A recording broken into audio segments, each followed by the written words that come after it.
A very good morning to our distinguished guests, esteemed colleagues, professionals, students, and audience members. As you're aware, today's conference is the theme for today's conference is bridging access to justice through techniques, technology, and institutions. This conference is being organized by Asian Center for International Arbitration and Mediation, which has been founded by Ms. Nikita Uppalapthi and Vivek Nalagonda. It is also co-sponsored by Tri-Legal, which is one of the country's leading law firms, and NLIU Bhopal. By way of introduction, I am a partner, a disputes and white-collar crimes partner at Tri-Legal. Just focusing a little bit on the theme before I introduce the honorable dignitaries onto the dais.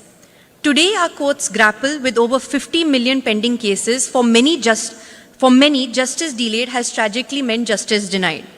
Consequently, alternate dispute resolution mechanisms are becoming more of the norm rather than exception. They are less adversarial, more accessible, cost-effective, and significantly faster than traditional litigation. That is why, in today's theme and conference, we are going to focus on three aspects. First, technique. Second, technology. And third, institutions.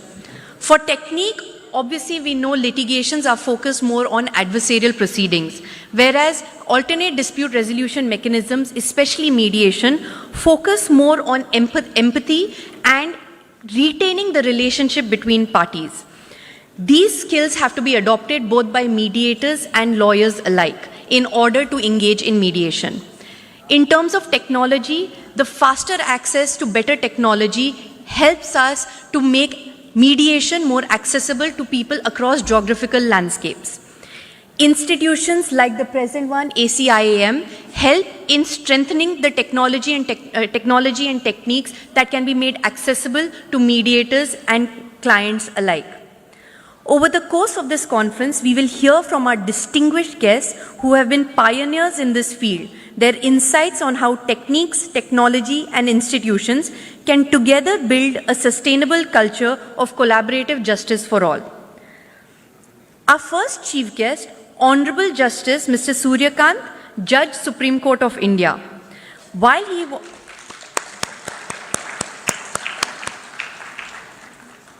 he was the youngest Advocate General of Haryana in 2000, he has had a tremendous career marked by distinction and leadership. While he has contributed significantly to the development of law, we all know that he has also significantly contributed to the development and adoption of mediation. He has been nominated as a member of the governing body of NALSA for 2 consecutive terms and currently holds the position of Executive Chairman. More recently, in July 2025, along with the Honorable Chief Justice of India, he launched the Mediation for the Nation campaign, which was to promote mediation from the Taluka to the High Court level. He has also been a big propagator of using vernacular language in mediation to make it more accessible. Recently, while inaugurating the Supreme Court Bars Association, I quote him as saying, "Courts decide, mediators heal. Both serve justice, but only the latter preserves relationships. They choose understanding over victory, conversation over conquest, healing over harm." It is truly our privilege to welcome Honorable Justice Suryakant among us today. Sir, may we have you at the dais. Can you have a big round of applause, please?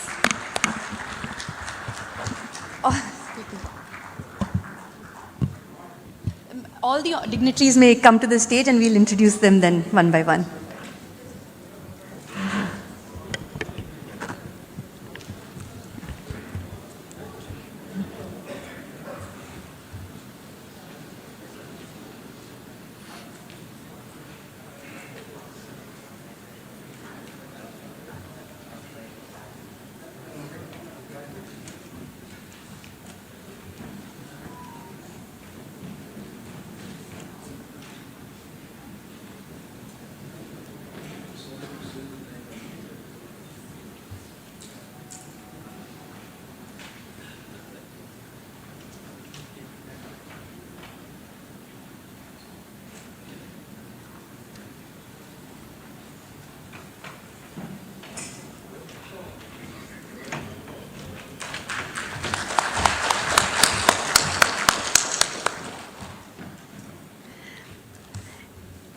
We also have the guest of honor, Honorable Justice Mr. P.S. Narasimha, Judge, Supreme Court of India.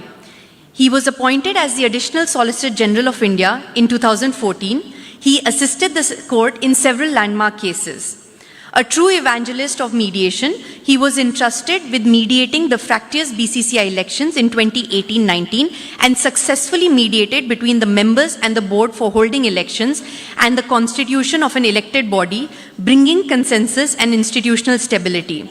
I recall that 2 years ago, while delivering a lecture at the Supreme Court Bar Association, he urged that we have suffered enough with adversarial litigation. Mediation must become the default, litigation the exception. Our distinguished guest, Honorable Chief Minister Andhra Pradesh, Shri Chandrababu Naidu Garu, a leader widely regarded as a pioneer of digital transformation and e-governance in India. Much earlier in 1998, he initiated the development of high-tech city with an intent to transform the local economy into a booming global information technology hub.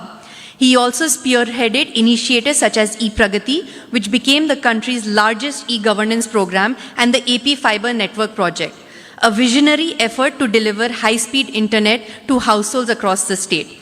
These initiatives were not merely about technology, but about education, communication, and economic participation tools to enable every citizen to be able to be part of a digitally inclusive society.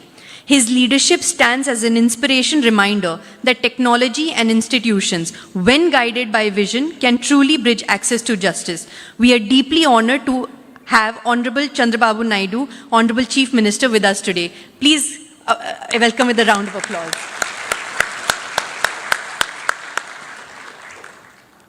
Our next guest is Honorable Justice Mr. D.S. Thakur, Chief Justice, High Court of Andhra Pradesh. Honorable Justice Thakur's illustrious judicial journey began with the appointment as a permanent judge of the Honorable High Court of Jammu and Kashmir, thereby in Honorable Bombay High Court, before assuming his current role as Chief Justice of Andhra Pradesh High Court. He has been a strong proponent of harnessing technology in the judicial system, calling for the digitization of court records and the adoption of AI-driven tools to ensure swifter, more efficient justice delivery. For over a decade, he has actively championed its practice, including chairing key sessions for judges and lawyers at the 2018 state-level intensive mediation workshop organized by the Mediation and Conciliation Committee of the Jammu and Kashmir High Court. Our next organizing secretary is Honorable Professor Surya Prakash, Dispute Resolution Process Area Vice Chancellor NLIU Bhopal. He is the Vice Chancellor of NLIU Bhopal. Since his appointment in June 2023, he has brought a wealth of experience and visionary leadership to the institution. Our next organizing team member is Professor Surya Raju. He is the Secretary General of ACIM with 13 years of experience as an arbitrator and an academician. With this, I welcome all our dignitaries today, and I call upon Professor Surya Raju, Secretary General ACIM, India, to lead the theme. Good morning, everyone. Honorable Justice Suryakant sir, Honorable Justice P.S. Narasimha sir, and Honorable Chief Minister N. Chandrababu Naidu Garu, and Honorable Justice D.S. Thakur, and other guests on the dais, off the dais. I welcome all the people to this international mediation conference conducted by the Asian Center for International Arbitration and Mediation in collaboration with National Law Institute, University Bhopal. Now, mediation is a requirement. So, where informally, in a structured process, in a structured manner, we can settle the disputes is concerned. So, due to the time constraint, only I am restricting to 2 minutes. So, basically, Singapore International Mediation Center, Singapore International Arbitration Center, which are considered as the best institutions in the worldwide in order to conduct the arbitrations and mediations. Our ACIM vision is to make Visakhapatnam and Amaravati the global hubs for the arbitration and mediation. So in order to do that, extensive panels have to be created of the arbitrators and the mediators in the center. So we'll be doing and working hard towards making up those panels, and we'll be providing an administrative assistance to the arbitration and mediation process. So with this, I welcome all the delegates and participants from the all over India, even from the worldwide, whosoever came here. Thank you very much.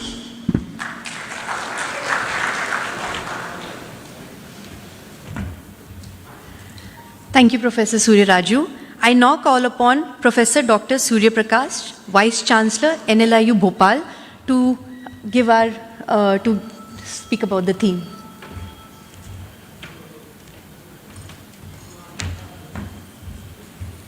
Good morning to all. Honorable Justice Sri Suryakanji, Honorable Justice Narasimhaji, and our beloved Chief Minister Sri Chandrababu Naidu garu, the architect of modern state of Andhra Pradesh, Honorable Justice Thakurji, Chief Justice, High Court of Andhra Pradesh, my student, my friend, Professor Surya, and the partners from legal firm, Trilegal, Honorable Judges who has arrived from the state of Madhya Pradesh, Honorable Justice Vivek Agrawalji, Honorable Justice Vishal Dhagatji, and AP High Court Judges, Honorable Justice Ramakrishna Prasad Garu, and Chairman Patravi Garu, and all legal luminaries, dignitaries, and my dear friends. And here at Visakhapatnam, my friend and some of our friends decided that we should develop here a center for arbitration and mediation. And we know the importance of mediation. When mediation of Bhagavan Sri Krishna failed, Kurukshetra has happened. To say the importance about mediation, there won't be much better example than Bhagavan Sri Krishna, who tried to mediate between Pandavas and Kauravas. And similarly, mediation is there since our ancient times. And in order to reduce the burden on the courts, the best way, the best relief for the litigants would be the mediation and then arbitration. And I'm very glad that the young minds, they try to start a mediation and arbitration center here at Visakhapatnam, though we are at the beginning of the beginning. And sir, I hope that one day Visakhapatnam will be the destination, just like Singapore arbitration or London Court of Arbitration or Dubai. We, the new state, we have to develop so many institutions. Particularly, we had a new High Court at Amravati, and new legal community is developing, and new legal expertise also has to develop in all areas. And one such area is the arbitration and mediation. And definitely, it will serve not only the people of India, but we are looking ahead to serve the litigants in India and also around the world, and definitely under the leadership of our beloved Chief Minister Chandrababu Naidu garu. Sir, on this occasion, I would like to bring to your kind notice, there are so many institutions which you have to develop in the state of Andhra Pradesh. One such institute which I would like to suggest you is that there should be a school of maritime law. You may call it Indian Maritime School, just like ISB. And because we have 1,040 kilometers coastline, and we had a very day before yesterday, you stated that for every 50 kilometers there should be a harbor or a port. And keeping in view, because earlier myself and Honorable Justice Narasimha has discussed about this, because Gujarat is having the first largest coastline, followed by the state of Andhra Pradesh, and there is also a lot of maritime arbitration is going on. And I had a discussion with the port chairman earlier, MT Tirumala Babu garu, and most of the time we are getting the arbitrators from Bombay, sir, for maritime arbitration. Day before yesterday, in this logistics summit, he has said that for every 50 kilometers there should be a port or a harbor, and we have a lot of marine resources, and to do all these things, it is necessary. So far there is only Gujarat Maritime University, and second one, we have to develop much in a better way at an international level. You may call it as International Maritime School, preferably if it's possible on Rishikonda, which we may utilize the infrastructure. And with these few words, and I would like to assure that this Asian International Center for Arbitration and Mediation is going to have a very good future, and we will guide the others by taking forward this institution, and let us take pride for this institution at Visakhapatnam. Later on, we will have our branch at Amravati also, sir. Thank you very much.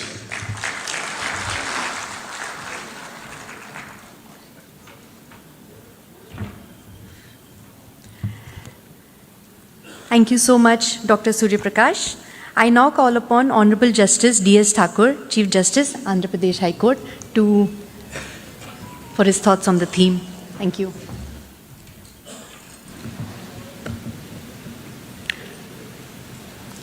I know we are constrained for time because the honorable dignitaries have also to participate in a university convocation. Therefore, I will try to keep it very brief. Esteemed dignitaries on and off the dais, distinguished participants, ladies and gentlemen. The core theme of the conference, that is mediation, couldn't be more apt in the circumstances in which we are faced today, when the courts in the country are facing an avalanche of cases that have descended upon them. The fact that two of the honorable judges of the Supreme Court, as also the presence of the Honorable Chief Minister on the dais, suggests the importance and relevance of the issue that the courts are being confronted with on a daily basis. As we all know that the Chief Justice of India heads the judiciary of the largest democracy in the world, with a population of 1.4 billion approximately. So the concern in their mind to deal and cope with this situation is uppermost, and that is how all of us gather here to hear the valuable thoughts on the issue. Now, the reasons for the delay in courts primarily is attributed to the inadequate judges to case ratio. If you recollect that there was a report submitted by the Committee of Judges of the Honorable Supreme Court that prescribed a particular ratio, and that was approximately one judge to every 600 or 800 cases. We did an assessment study in our courts here in Andhra Pradesh, and as against 650 judges that we have approximately today in Andhra Pradesh, we found that we require another 850 judges. Now, if this could translate in terms of monetary implication, it would run into 1,000 and more than thousands of crores. Therefore, the need to look at alternatives. And one of the alternatives, as is suggested by the basic framework, was in Section 89 of the Civil Procedure Code, followed by now the Mediation Act of 2023, which has not fully been implemented. Now, we have done our part in undertaking a training of mediators. We trained about 1,400 mediators in the entire state. The attempt to train more than 800 more by December 2025 is what we aim at. We aim to take the mediation movement to the taluka level, where we have identified approximately 63 new premises. Our biggest handicap today is that we do not have adequate premises where we can have people come to identified mediation centers. We have identified for the time being 63, and we, with the help of the government, aim to have some more infrastructure on this. Now, generally the perception is that whenever advocates come to handle a case, the resolution is delayed. But the presence of advocates, senior advocates, designated senior advocates from all across the country certainly belies that perception. Now, while we are training mediators, The biggest challenge today, what I feel is that a 40-hour training in mediation skills may not be itself enough. Now the question is that when a case gets referred for mediation by the court, now we have a panel of mediators. The mediators are seen on the basis of their training, but there is no audit as to what is their capacity. Just imagine to trust, say, a graduate who is freshly graduated from a law college and entrust a case to him saying that you now handle it is difficult. So his ability to handle a case and to nudge and navigate the parties to an amicable resolution of dispute is something which we cannot expect from a mediator only because of the fact that he has undergone a training of 40 hours. Now the question therefore is, with a view to avoid that golden opportunity which the court gets when it refers the matter to the mediator, that opportunity should not be lost because of the incapacity of the mediator, because there is no method of judging his skill. Therefore, there has to be some mechanism, some certification, some standardized method of determining as to whether the case which is being handed over to him will see some successful fruition or not. That is one aspect of training and skill development, which is most important in my mind. Second is integrity. Now, we have all seen that arbitration was a success. Many judges, retired judges, bureaucrats took to arbitration because it was lucrative. Today, the situation is that while we are seeing this as assuming a movement in the country under the able guidance and leadership of our honorable judges in the Supreme Court, we cannot permit everyone and anybody who volunteers to undergo the training and then come forward. As we have seen in the arbitration world, if there are honest arbitrators, there are also dishonest ones. If there is a demand for honest arbitrators, there is a greater demand for dishonest arbitrators, especially those appointed by, nominated by the parties. Therefore, some sort of a mechanism must be developed so that it is not a free-for-all. I know that there is a time constraint, therefore I hope that the deliberations of this conference help build a system of justice that heals, that restores, and that empowers our people and our economy to move forward. Thank you very much.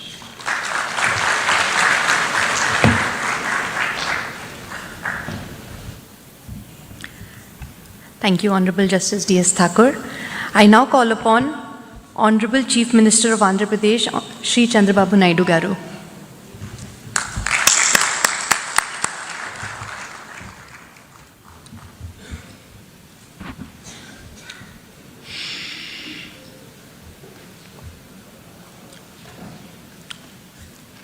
Honorable Justice Sri Suryakant Garu, Honorable Justice Sri P.S. Narasimhan Garu, Honorable Justice D.S. Thakur Garu, Professor S. Surya Prakash Garu, Vice Chancellor,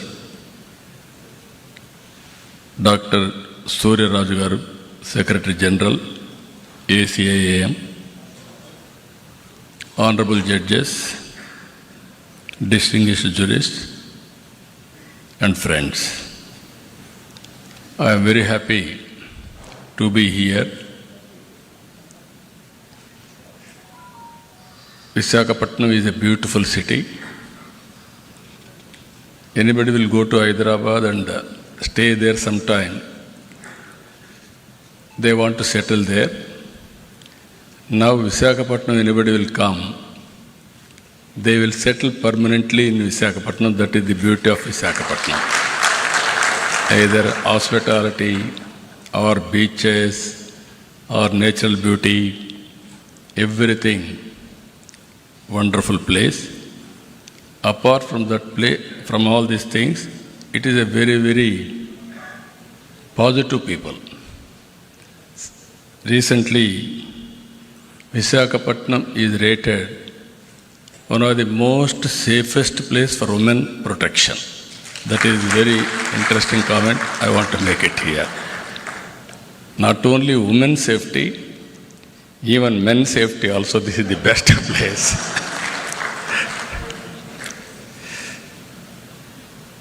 I am very happy to be here because the judiciary is a key pillar of our constitution, protecting democracy and the rule of law. India's judicial system is known for its credibility, transparency, and strong commitment to justice. While there may be some delays at times, justice is always delivered. Every common man is having hope. Ultimately, I will get justice. That is the beauty of our justice. I am proud of it. The people of India have immense faith in our judiciary, not just as an institution of law, but a pillar of justice, fairness, and constitutional values. It is seen as the finest guardian of rights, a protector of common citizen, and a symbol of the rule of law in our democracy. Here, I wanted to make a comment. I have seen India for the last, as a policy maker, I entered to politics in 1978, first time MLA. After that, 1980, I became minister. 95, I became chief minister. I have seen India. Today, if you see, India has taken bold reforms. 1991 economic reforms. Mid-90s, IT revolution, Indians took advantage, first more advantage. God is very kind. India is blessed with demographic dividend. Now slowly we are losing that advantage in South India. Now North India still there is an advantage.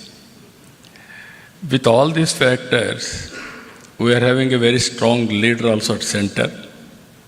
That is Narendra Modi ji. If you see 11 years back, 11th economy, largest economy. Today, 4th largest economy. Next year, we are going to become 3rd largest economy. And at the same time, there are predictions by Ernst & Young. By 2038, we will become 2nd largest economy in the world. I don't have any doubt about it. And also 2047, India will be number 1 economy globally. It is going to happen because of our inherent strengths. If you see here some of the reforms, I have seen tax reforms, CST, VAT, GST, improved version of GST now, another reform. With all tax reforms, we are growing 6-7% now. There is a potential of growing 10% in the near future. If all these things will happen, then nobody can stop India moving forward. This is the situation we are all here now. At the same time, ADR and India's mediation culture. Just now, Vice Chancellor rightly mentioned, if you remember mythology, Krishna was the best mediator. But of course, mediation has failed. Ultimately, what happened?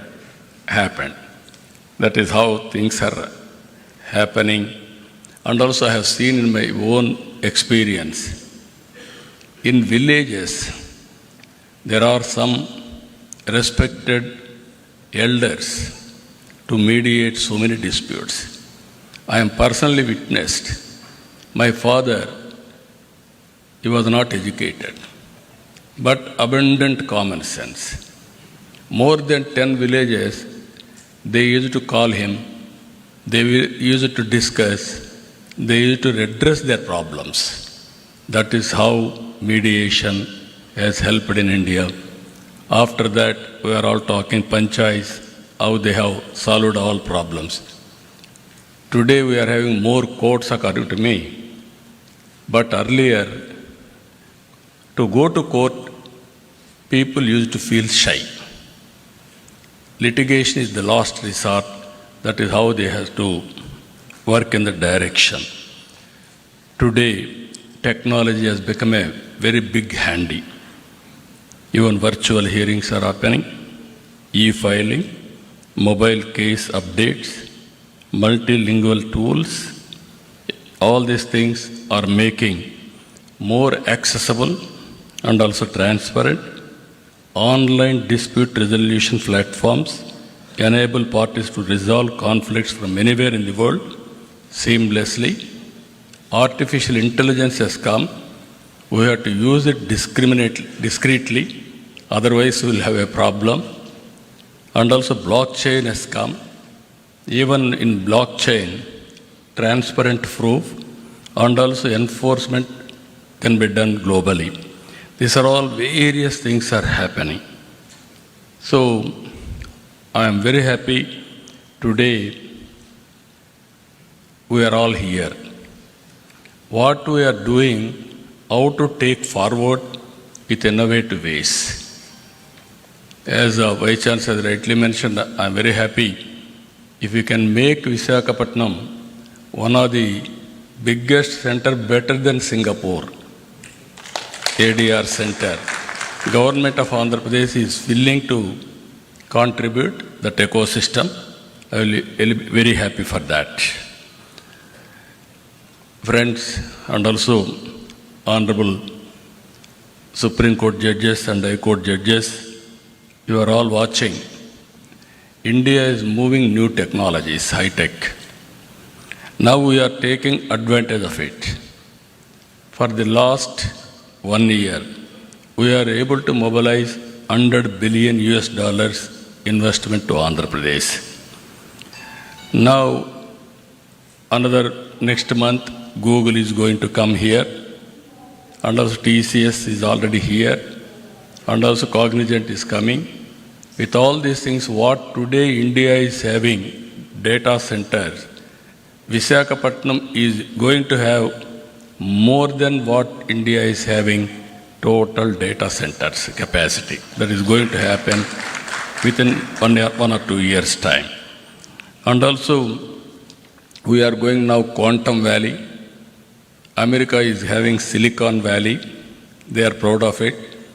India, we started recently Quantum Valley. First quantum computer is going to operate from Amaravati by January 1st. It is going to happen. We will be the 6th country in using Quantum Valley, quantum computing, and also having quantum computer. Even space technology, you are all aware. Earlier, by seeing TV, we used to enjoy and also inspire. Now we are starting Space City. America is having SpaceX. We are having Space City now. We are going to launch very soon private satellites from Space City. It is near Tirupati. Now, wars we are doing. Earlier we need more manpower. Now drones are enough. All technologies are going to happen. We are starting drone city in Kurnool now for civilian applications and also defense applications. Electronic city, aerospace, these are all some of the areas we are going. Now what I wanted to emphasize here, we have to think alternative mechanisms also. Even in this, what I am requesting these organizers and also under the guidance of Supreme Court and also Honorable Justice, our Surikant Garu, they had to, and also our Narasimhan Garu, you have to guide alternative methods. Even to establish courts, that is one way, but how to create a mechanism with alternative disputes redressal mechanism. Even technology, how to use it, how to go about innovative way, all these things, I am confident they will work it out. Ultimately, this is the time, I can say we are all very inspiring time we are living. One example I will tell you, in my government, no citizen can come to office. Around 700 services we are delivering through WhatsApp governance from his home. All data, historical data is available. We are capturing all the data with Government of India, Government of Andhra Pradesh, and also AI tools are available, quantum computing is available, real-time data we can collect through satellite, drone, CCTV camera, IoT, wearables, all these things if you can collect, even through artificial intelligence, if you can apply, we can guide them real time. If with all these things are, that is where I am saying now, earlier we used to work very hard, future is only how to work smart. I am very happy. Indians are going to service the global community. As of now, people are going there. In future, from anywhere in India, they are going to deliver services. If necessary, they can go and work physically. That is going to happen. In this regard, how to reduce disputes, how to make more support for economic growth. That is where we are going to see. One thing I want to make it very clear here. India is going to become globally number one country. Indians are going to become number one globally. We have to plan now 145 crore population. With this population, what type of society we need? Not only building rich, but we have to make how to bridge the gap between haves and have-nots. It is our responsibility to provide better living standards for every citizen. It is possible if we can plan properly by politicians and also guide by judiciary properly. India will be the best place to live and also best country to lead the global community. With this, I am very happy what our friends are doing here. Ultimately, I am seeking always guidance from Supreme Court, judges, and also our Andhra Pradesh High Court for doing better things. With this, thank you, one and all.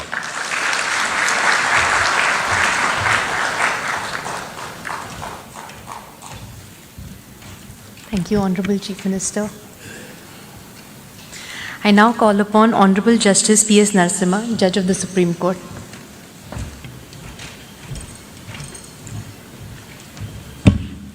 Very good morning to all of you.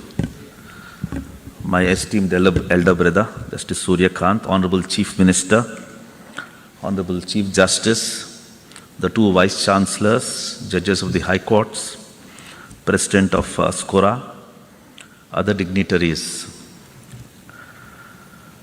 Because of the time constraint, what I will do is, I will take a Passover. I'll promise to come back, but if I don't, I will leave you with just 3 points. 70 years after the independence, more than 70 years, we have pursued a resolution of disputes through adversarial litigation, which required finding of a fact I think there's no doubt in our minds that this system didn't really work very well. The stakeholders were lawyers. So if we move to the system of mediation, the persons who will be doing the mediation substantially are also lawyers. So what position will you take as lawyers, having moved from adversarial litigation to that of a mediator? From logic, you will shift to trust. It is trust and trust alone which will help resolve disputes through the process of mediation. So you must learn that technique. It's a facet of the heart, how you win the heart and enable the persons involved in a dispute to trust in you. That's a process, reflect on that. The second point I would want to make is mediation must be closer to people, which requires you to know what people are, how they live, how they fight, what are their aspirations, what are their fallacies, what are their weaknesses. To understand, the most important element is language. So you must be closer to people, closer to their language, closer to their culture. The third point, which I will leave you with this, we experimented with one alternative dispute resolution, that is arbitration. Arbitration was hijacked by the elite. Elite in the sense of, not pejoratively, for commercial purposes. It was intended to be a very simple process where an arbitrator will come and resolve the disputes. Instead, it has been a technique for commercial transactions, and so far as small issues like a fight between two neighbors about a wall in a village, two brothers fighting for partition, they have to suffer civil court litigation. And arbitration is not available. My fear is that same thing might happen even to mediations. Mediation must be kept simple. As easily as possible, the disputes should be resolved. And what are the methods by which these three things that I have indicated can be achieved? I will discuss with you. Mediation is very close to my heart. If I come back, I will participate in one of those sessions and share my thoughts with you. Thank you very much. Thank you.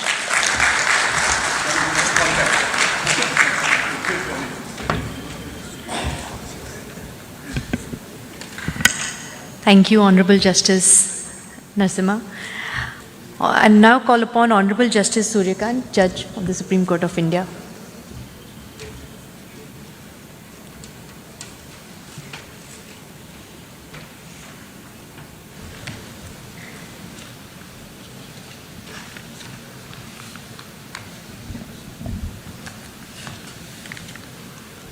Shri Chandrababu Naidu, Honorable Chief Minister of Andhra Pradesh, my brother and esteemed colleague, Honorable Mr. Justice P.S. Narasimha, Judge Supreme Court of India,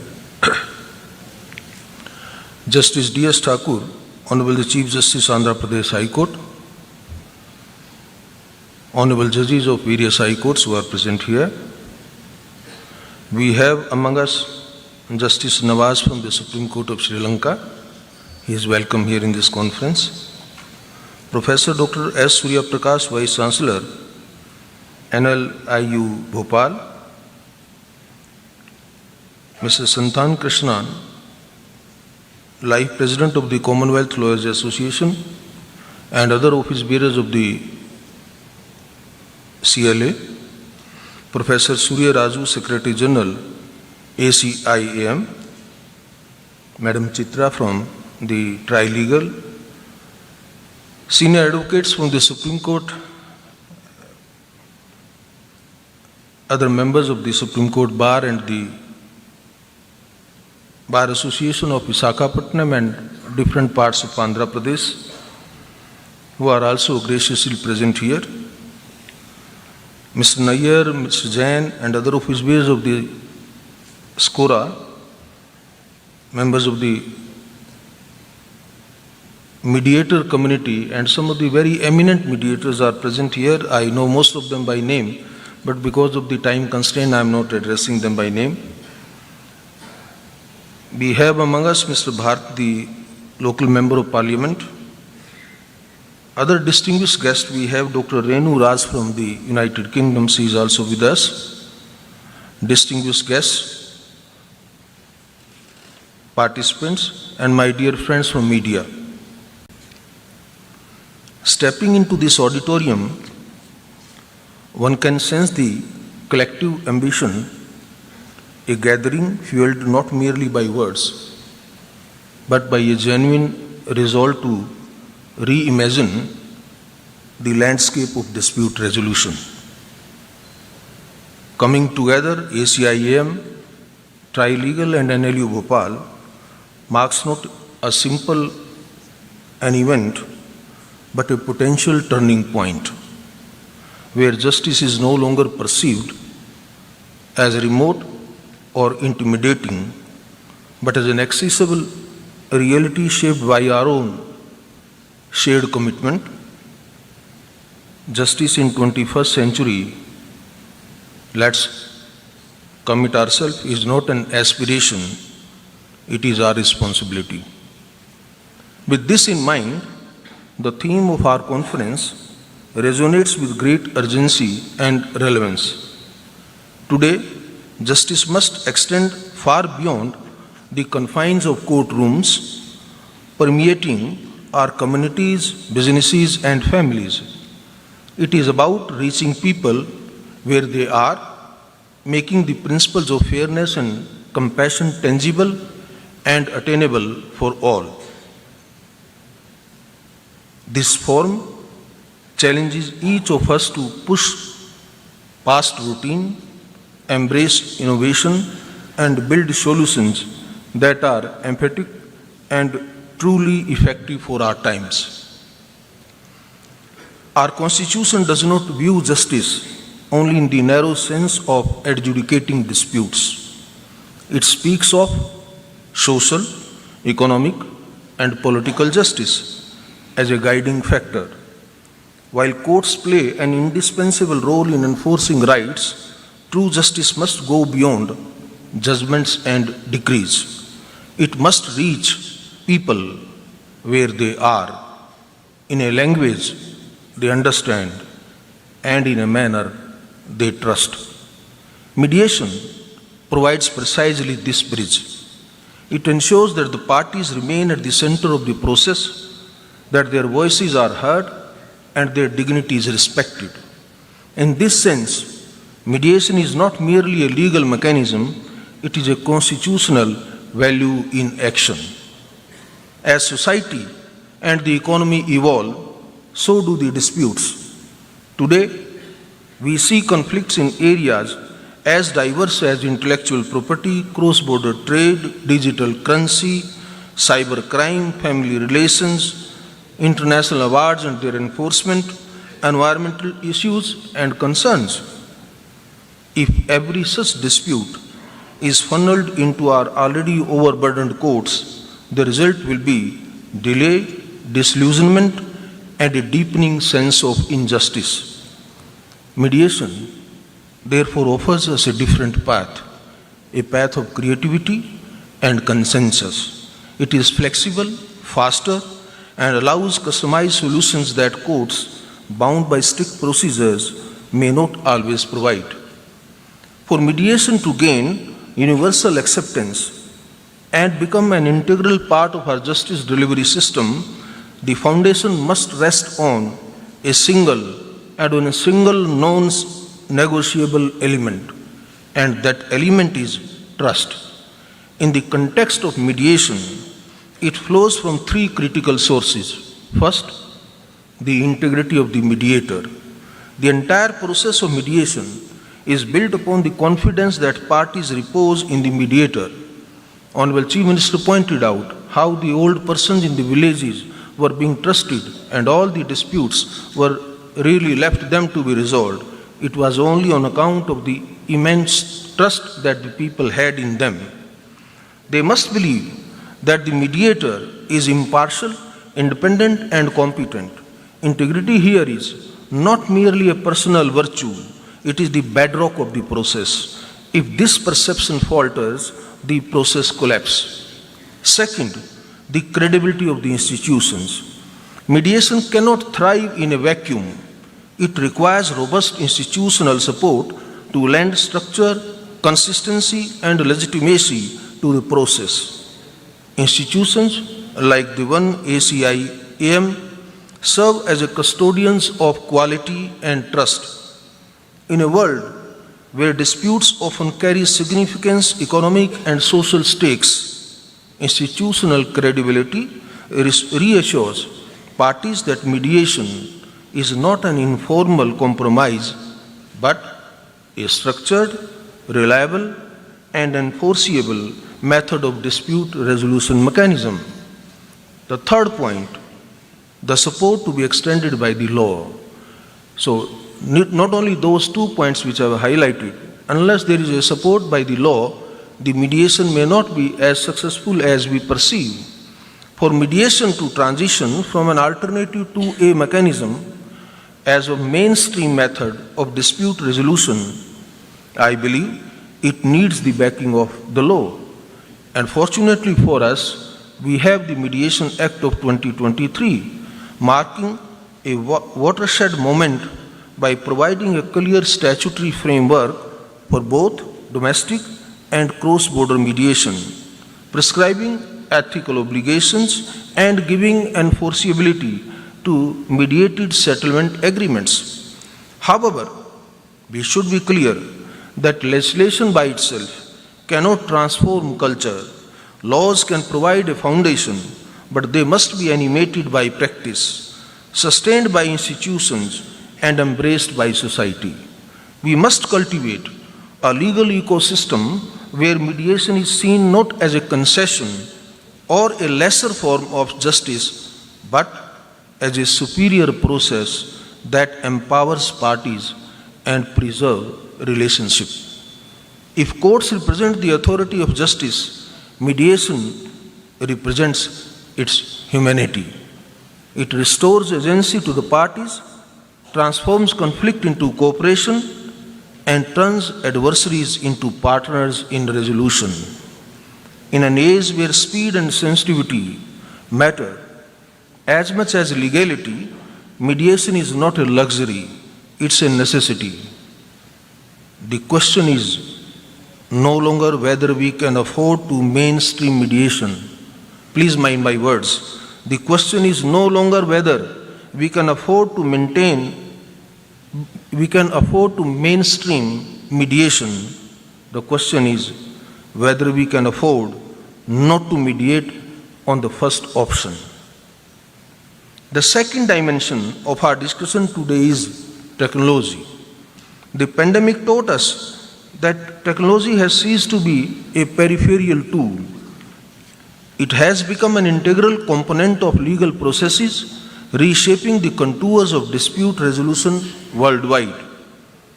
It leveraged thoughtfully. Technology can be the great equalizer, removing physical, economic, and social barriers that have historically excluded large sections of our population from the formal justice systems. Technology allows a farmer in a remote village, a small entrepreneur in a Tier 2 city, or a homemaker facing a family dispute, all of them to participate in mediation without the expense of travel, without losing day of work, and without the intimidation of formal court proceedings. Digital mediation platforms, virtual hearings, and AI-assisted tools can bring the process of dispute resolution to the doorstep, or rather to the handheld device of every citizen. This is what inclusive justice truly means, the priceless justice that transcends geography, income, and social status. Not only domestically but also in our increasingly interconnected world where cross-border disputes are becoming more frequent, mediation emerges as a powerful tool for resolving conflicts quickly and collaboratively while preserving vital relationships across jurisdictions. The role of technology through online dispute resolution platforms, video conferencing, and digital document management enables the parties, separated by geography and legal systems, to engage meaningfully in mediation, overcoming traditional barriers of distance, cost, and time. By embracing technological innovation and strengthening institutional capacity, we can make dispute resolution more efficient, flexible, and just for the modern era. Yet, while we welcome these advances, we must also acknowledge the risk. Technology must be a bridge, not a barrier. If our systems are too complex or they are connectivity dependent, we may end up excluding those who need access the most. Digital literacy and infrastructure gaps remain significant challenges, and every technological innovation must therefore be accompanied by capacity building initiatives such as simple, user-friendly platforms, multilingual interfaces, and community support systems. Another aspect that deserves attention is data security and confidentiality. It cannot be emphasized enough that mediation thrives on candor and trust. Parties disclose sensitive information with the assurance that it will not be misused. When these processes move online, the duty to protect their confidentiality becomes even more critical. Institutions and service providers must invest in robust cybersecurity frameworks, encryption protocols, and ethical guidelines to ensure that trust is never compromised in the digital space. Further, technology is not merely about digitizing the existing processes. It opens the door to new possibilities.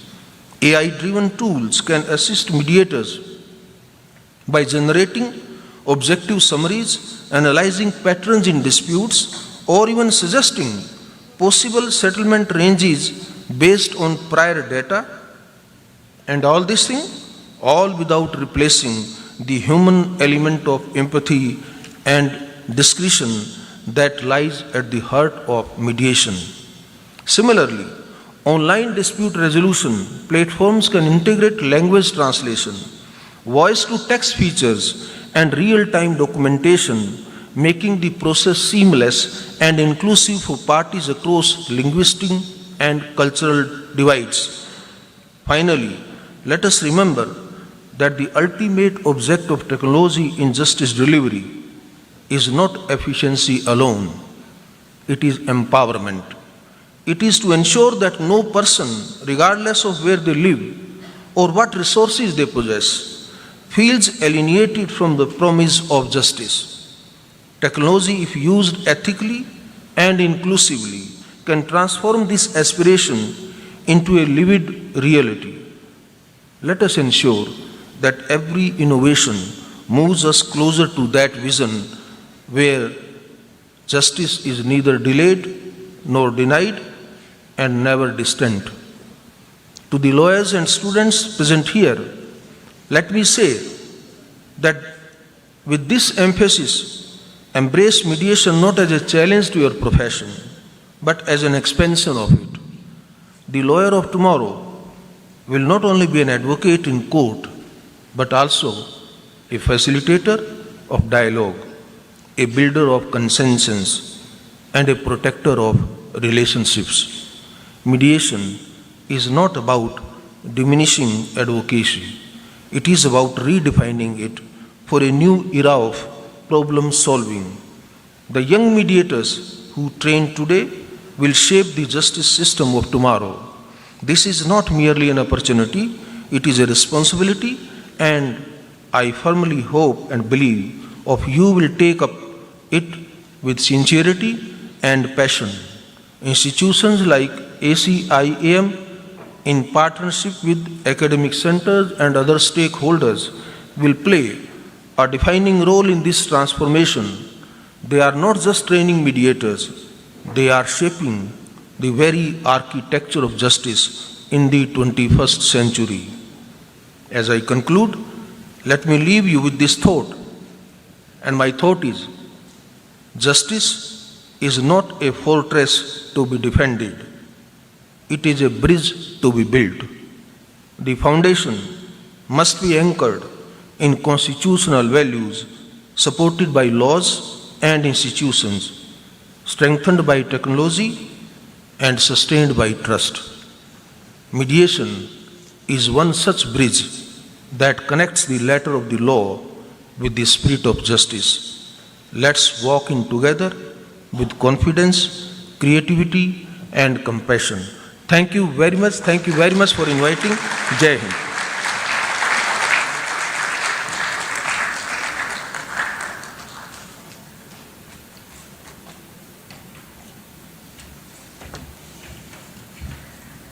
Thank you so much, honorable dignitaries.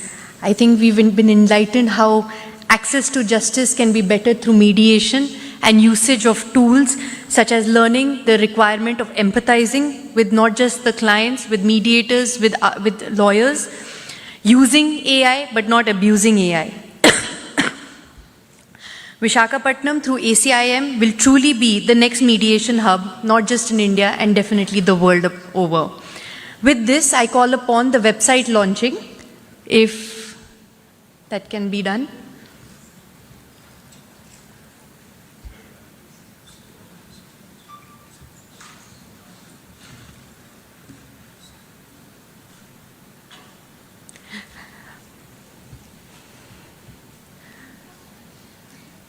We'll proceed with this felicitation for the ceremony. I would like to call upon Advocate Abhas Sharma to facilitate Honorable Justice Suryakant.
We would now like to call upon the co-founder, ACIM, Mrs. Nikita Upalapti, to facilitate Honorable Justice P.S. Narasimha.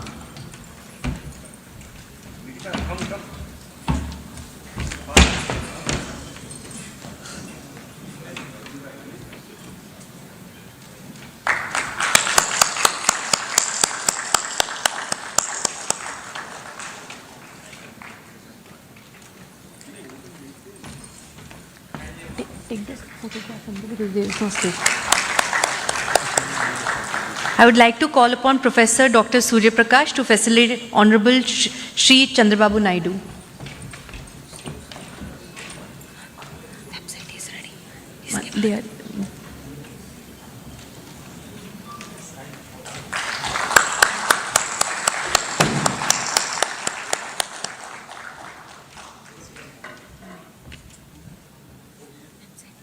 No, one second.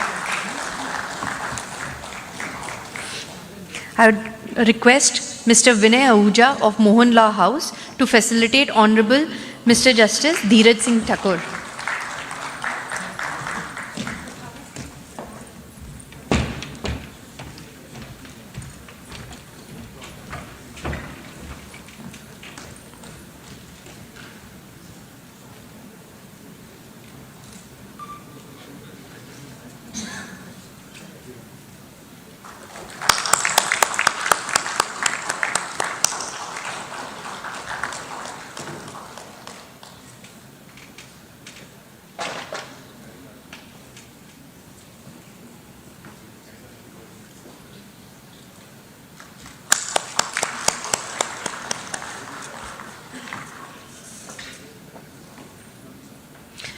We'll now also proceed with the launch of the website of ACIM.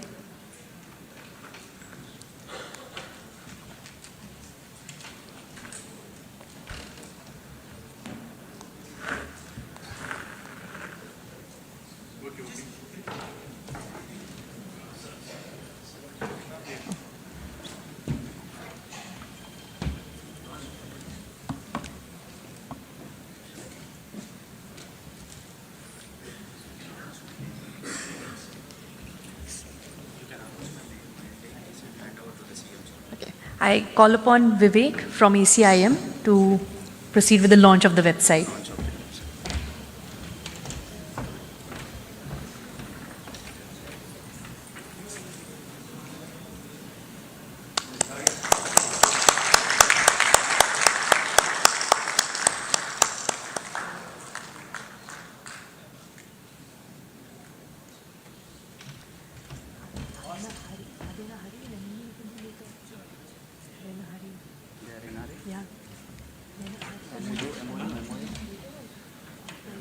Let them come fast, very fast. For the MOU, we will call upon Professor Surya Prakash for NLIU Bhopal. We call upon co-founder Surya Raj.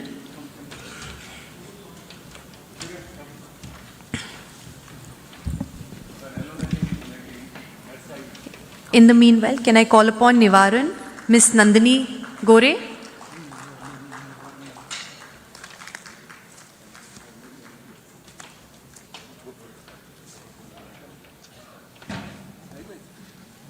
Ms. Nandini. They're already. Can I next call upon Ms. Shweta Rao from Fisher's Medical Ventures? Dr. Sirisha Medsi Hospital, Dr. S.P. Ravindran, NVP Law College, the representative for Farm Hazel Pharmaceuticals, Mr. Srinivas Ramanarayan from Trust.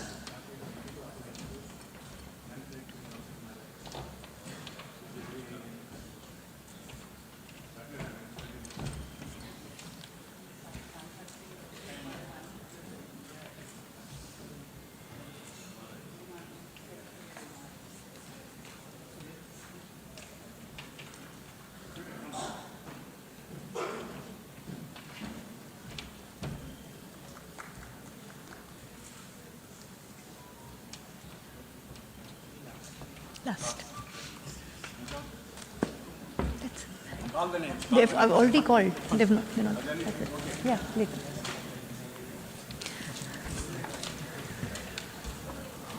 Honorable dignitaries.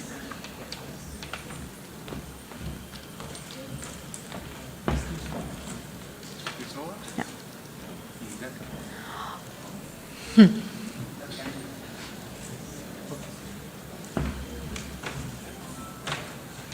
Ask all people to raise from national and touch it.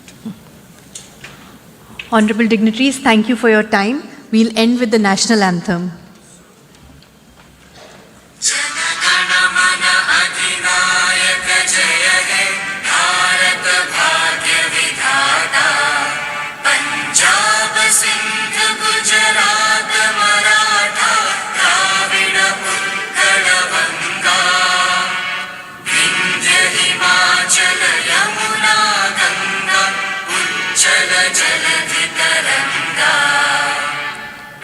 शुभ नामे जागे तव शुभ